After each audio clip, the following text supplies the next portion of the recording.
সম্মানিত দর্শকবৃন্দ, আমরা আগের পর্বে এই যে এইরকম একটা ফর্মুলা দেখেছিলাম, মনে আছে নিশ্চয়ই আপনাদের। এখন এই ফর্মুলাটা আমরা আবার কোথায় সেট করব? এই যে এইখানে এই এল বরাবর কলামে যে সেলগুলো আছে সেইগুলোতে আমাদের এই ফর্মুলাটা সেট করতে হবে। এখন অত লম্বা ফর্মুলা আবার নতুন করে লেখা একটু অসুবিধাজনক। তাহলে কি করব? তাহলে এখানে যে এই যে ফর্মুলাটা, এটা কন্ট্রোল এ করে কপি করতে পারি, বা এই যে উপরের দিকে এই যে এইখানে, এই বরাবর যে ফর্মুলাটা উপরে লেখা আছে এইখানে যে এটাকেও কন্ট্রোল এ দিয়ে পুরোটা সিলেক্ট করে কপি করতে পারি। কপি করে আমরা এই এল কলামের এখানে এই L3 এরকম করে বলা হয়। এই যে সিরিয়াল নাম্বার 3, 3 নাম্বার রো, আর কলাম হচ্ছে এল। এখানে এসে ডাবল ক্লিক করে কন্ট্রোল ভি দিয়ে এটা এখানে পেস্ট করব। এখন দেখেন এখানে এই ফর্মুলাটার সেলগুলো কত দেখাচ্ছে, F3 F3 F3, তাই না? তাই তো দেখাবে, কারণ আমরা F3 নিয়ে কাজ করে এই জি এর ঘরে বা এই কলামে আমরা আমাদের ফর্মুলাটা সেট করেছিলাম।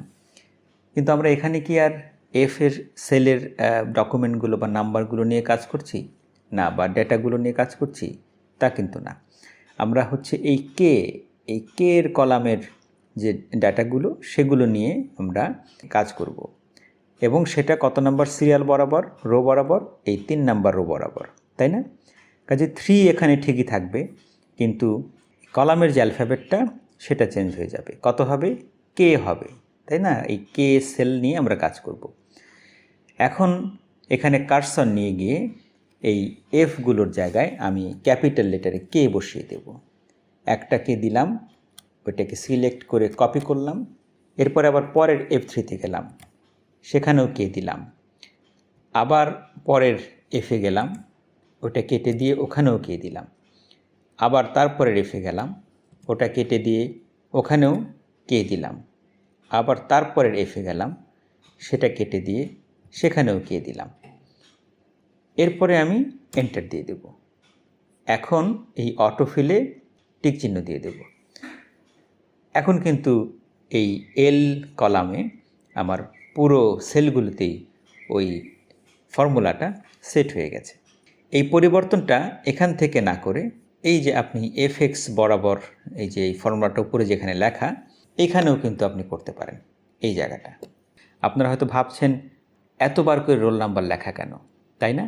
এই গুগল স্প্রেডশিটের লিঙ্ক আমি যখন শেয়ার করব, তখন মোবাইল থেকে সেটা ওপেন করলে আমি যদি কোনো এক কর্নারে শুধুমাত্র রোল নাম্বার লিখে দেই, তাহলে বাকি স্প্রেডশিটের এই ডান দিকের অংশগুলোতে নাম্বার তোলা খুব অসুবিধাজনক হয়।